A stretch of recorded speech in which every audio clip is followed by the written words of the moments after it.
We'll give people a few minutes to get joined in. So,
cool.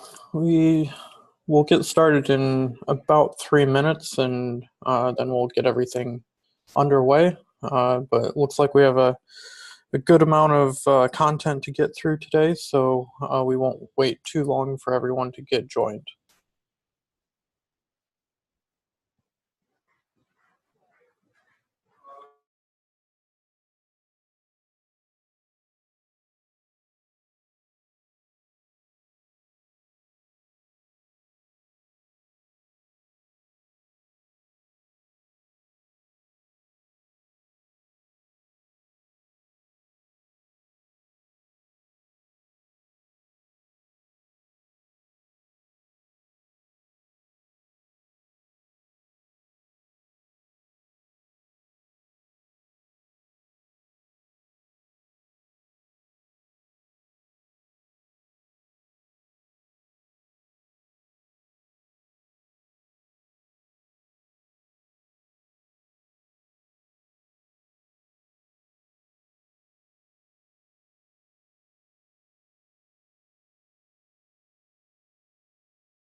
Okay. Well, let's go ahead and get started. And today, I want to talk about kind of the start of one's cloud journey, and making the transition to a public cloud, specifically GCP, and some of the first steps on working within uh, the framework of making that transition. So today we're going to use a tool called Cloud Physics that Intel and Google are backing and supporting through their assessment phase for enterprises wanting to make the migration to Google Cloud. It's a great tool. It's a great experience. So we'll dive into it and really kind of see how this is going to help enterprises and IT personnel to really garner some really great benefits of the planning stage. So without any further ado, let's get into the content. Okay, so everyone's been talking about why do I get out of the data center? How do I move forward in this cloud journey? So every day we're talking to clients and customers, and the common theme is every business owner is, how can we deliver more innovation quicker and at a better cost? These are the core contributors for companies really going from nothing to these unicorn status companies like the Ubers and the Airbnbs of the world. It really kind of comes down to crushing down that cycle time of delivery. So this is a constant ask from all enterprises around the world. So this is really kind of where the start of the ask is coming from. It's like, how do we do this? How much is it going to cost? And that's what we're really going to focus on today. So, I mean, every minute, every day that you prolong like making the step into a public cloud, you can see true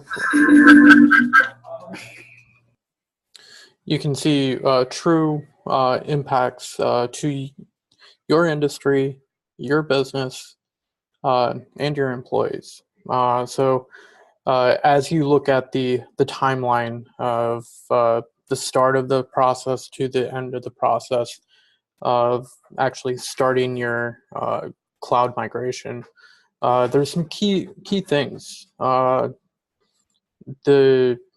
The ideal situation is once you start doing it, really making the commitment to making it happen. So how do you make that timeline weeks, hours, not months or years in some cases?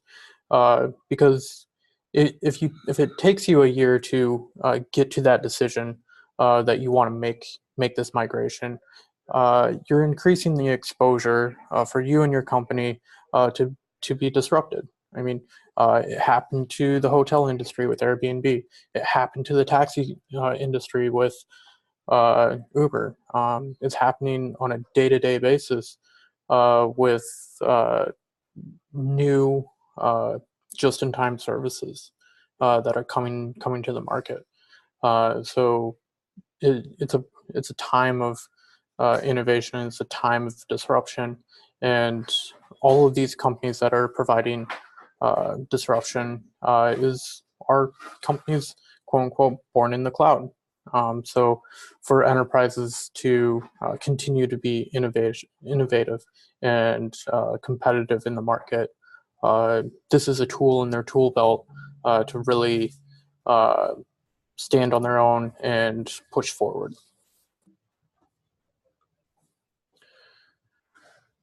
So, I mean, there's some core pillars of not of working in your traditional environments of like your on-prem or data center environments. Your continuous resource drain. So, what I mean by that is it takes a village of people to maintain data centers and on-prem footprint. So you have spinning disks and servers to rack and power to feed and external vendors to deal with to make sure that connectivity and hardware is running at its peak performance. And the other thing is you're still running a bunch of legacy systems. Not that this goes away when you move to the cloud, but uh, you're stuck in the paradigm of these legacy systems potentially are still running on 10-year-old hardware that didn't make it to a virtual machine. So you may have that single point of failure of a nice large server running your ERP system. Taking that to GCP, for example, allows you to optimize that and modernize the configuration of that legacy system. And then what everyone really kind of paints the glory picture of being in the cloud is having endless supply of compute, memory, and storage. What that really means is you're reducing the cycle time and lead time for a service or a server to be provided to a developer to write something new, write a new machine learning model to do predictive analytics or what have you. Instead of waiting for the normal life cycle of I have to go procure a server, I have to go rack and stack it, I need to go install the OS. That can take weeks, if not months, depending on the environment you're in. In the cloud, definitely allows you to say, I need this and I need it now. And when I'm done with it, I can throw it away. It takes minutes, if not seconds. So the ability to try new things and innovate and push forward is so much easier to do in these types of environments. So, I mean, let's talk about case in point, BlackBerry. Everyone I knew when I was growing up, they died to have a BlackBerry. I mean, everyone knows the old term of you have your crackberry, text them away. That was in 2009. Now, if you ask or even look around how many people are carrying around their BlackBerries, there's no one that's carrying around their BlackBerries. So this is what happens when a company had 80% of the market share in 8 years. They lost all of it. And now what is BlackBerry trying to do? They're trying to reinvent themselves. I mean, same thing happened with Nokia. You're seeing these companies that had major market shares, and now they just went to nothing, and they're throwing their hands up and like, why? A lot of the why was they ignored innovation, and they became complacent in how they were delivering their go-to-market and their business strategy. So again, coming back to the cloud concept, helping make innovation happen, and the exploration opportunities to find new ways to take your business down new different business verticals or enhance them. This is where we're really kind of talking about this first phase of assessing how do we go to the cloud? How much is that going to cost? So again, we really kind of pin the idea of innovation and shortening your feedback loops and cycle times. One of the great things that GCP allows you to do is you get to run on the same infrastructure, the same platform that some of the biggest web applications in the world are running on. So your application is running on the same platform that Gmail's running on. So it's a really great experience. So as a developer, as a business, you really kind of get to experience a lot of uh, why Google Cloud. You you really get to experience the same environment that uh, the largest tech company in the world, Google. Uh, it's how they built their platform. It's how they built their business. It's how they changed our lives. To be frank, you get to run on that same platform. Google's a very security-first environment, so you don't have to bolt on a lot of extra security into your application. So a lot of it's purpose-built for security at first. And one of the things that people really struggle with uh, in cloud environments is uh, cost management. Cost management is a huge issue. It's probably the top issue that we deal with our entire client base of how do I wrangle in those costs? How do I predict those costs? How do I forecast it? And here is where we're going to really kind of dive into kind of the journey per se of your cloud migration. So at the forefront of the process, you really have to assess what does your application landscape look like? How does it make, like, what is it made up of? How much compute, how much RAM, how much storage is actually there? And that allows you to kind of plan what to move, when can I move it, into what order, and then the actual exercise of the migration process, whether you're just doing a straight lift and shift process by pushing a button and sucking in all of your infrastructure into GCP or AWS, or and then finally, once you get your workloads in, it's how the constant optimization process. How do you optimize your workload for the best cost scenario or the best performance scenario? These are the core steps in that journey to the cloud. Today, we're really going to be focusing on the assessment part, which we're going to leverage a tool called Cloud Physics that does a really great job with it. So, I mean, I'm talking about a lot of like intangibles. So let's kind of talk about some of the tangibles. Who's went through this process? Why should I be going through that? Uh, we're really talking about like almost every major company that you can think of is having these conversations and really trying to figure out, how do I get out of the data center, or how do I get out of AWS to Google, because our business like alignment isn't there, or from a data center perspective, uh, I just can't simply afford or justify the sunk cost of the capex spend that is going to require for me to continue to push forward.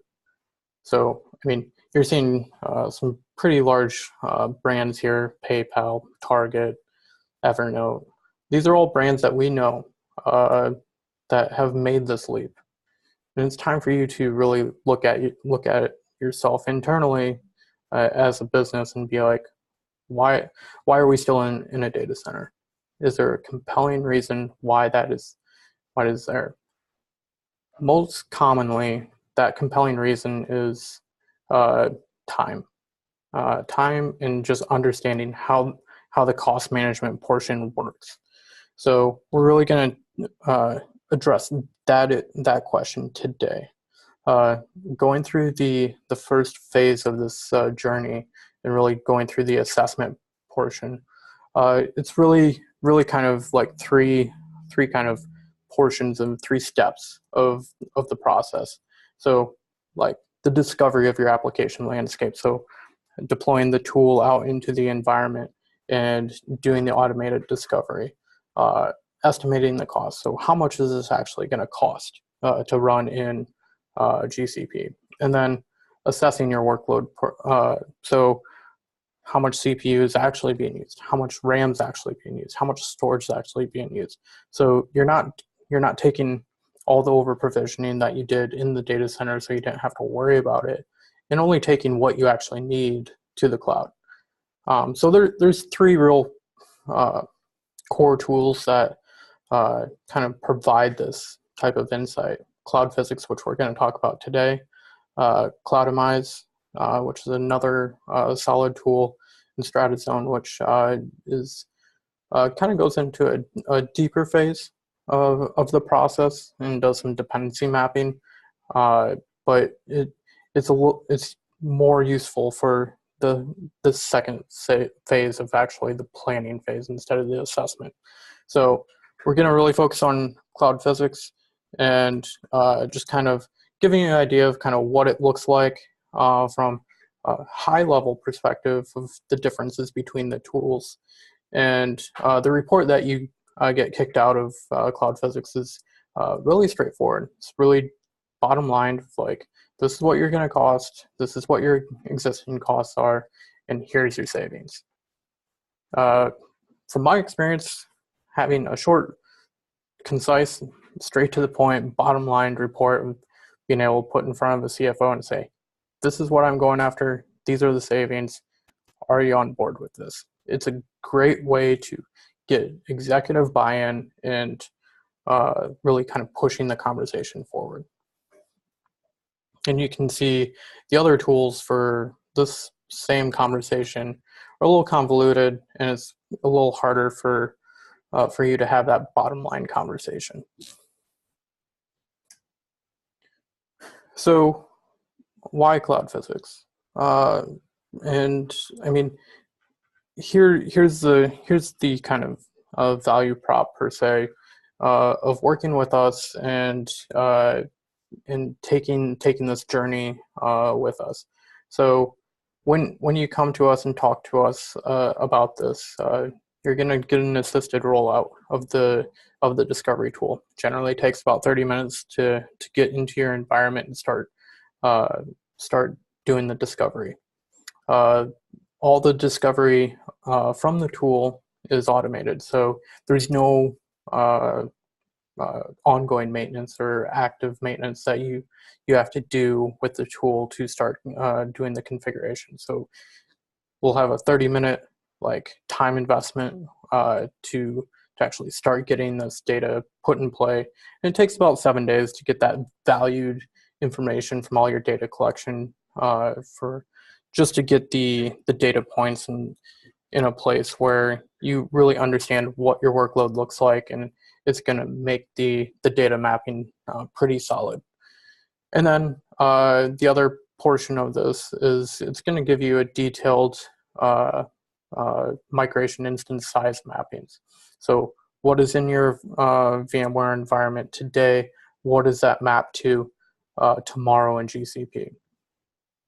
And then it's fully integrated into the Google billing ecosystem. So the price points or the cost estimates that are kicked out are the exact costs that are being billed at that day rate for the running of the execution. So you know that the pricing is accurate, and you're not going to be surprised with different pricing once you actually start making the move.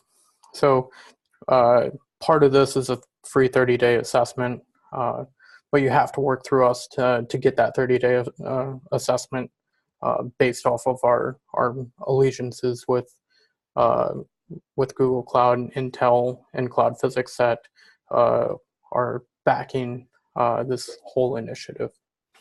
And then we will have a scheduled assessment review with a cloud architect, really walk you through the review of the outputted assessment, and really have that detailed discussion of does this make sense? Do you have questions? And really go into the weeds and have that discussion. And then at the end of it, you actually own this data. So it's not something that you can't export. You can export all the data, and you can own it.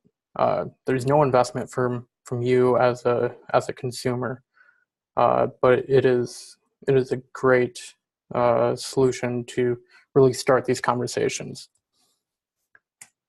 So let's actually look at this and see what it looks like in real life. And we have a nice demo environment set up just for today. And this is an active VMware environment where there's quite a bit of workload going on. You can see that there's active stuff going on. This is all information that's coming out of the automated discovery, how much potential reclaimed storage you're going to have, how much committed storage you're going to have, and just like straight to the point, like how much potential savings are you going to have. I mean, when it comes to SAN storage these days, whenever you drop in a SAN, you have to take a shot in the dark of how much storage you're actually going to need, and hope you're not off too much. This environment, they're in for a nice hefty savings of about $500,000, just because of how much over provisioned space that they have. So again, this is just all automated discovery as to kind of what this looks like. You can see the 7-day outlook, the 30-day outlook. So the longer you run this, the better and more detailed information you're going to get out of it.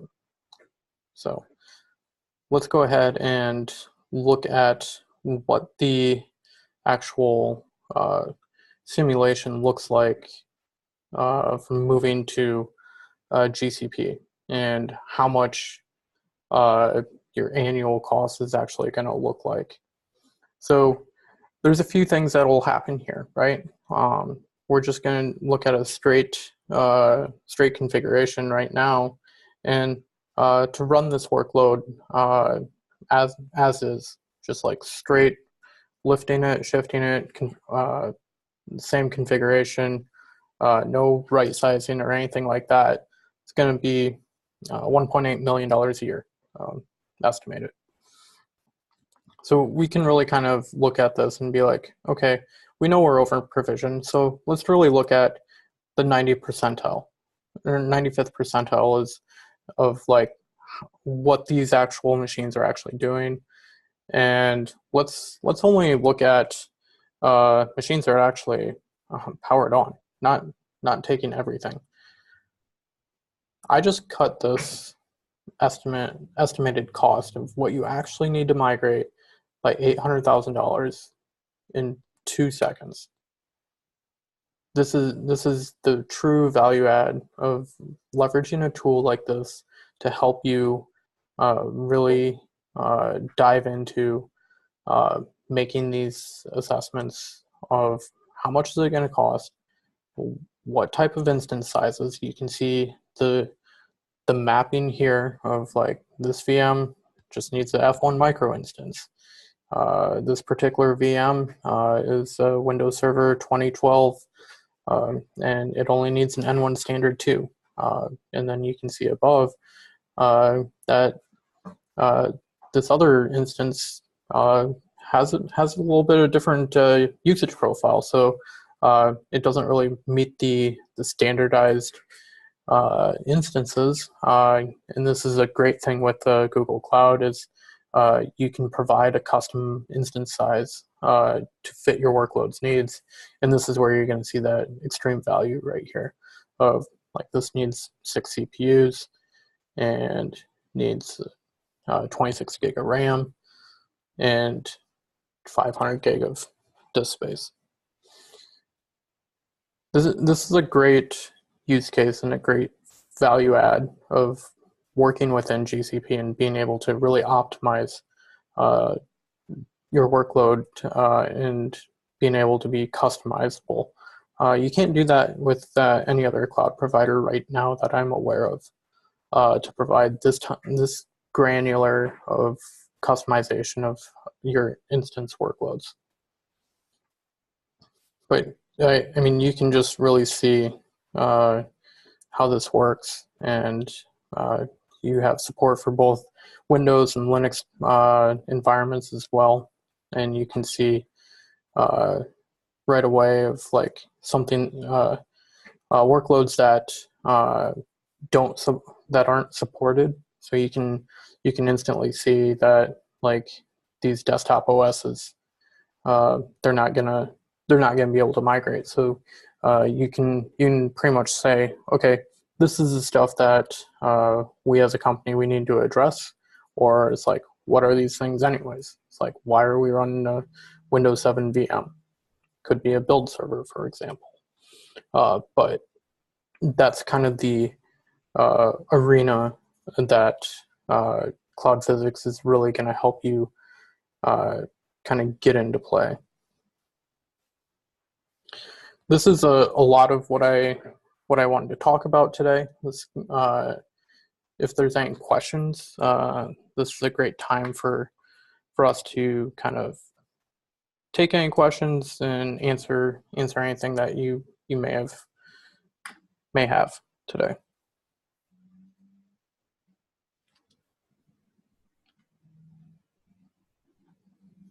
Let me see if there's anything in chat.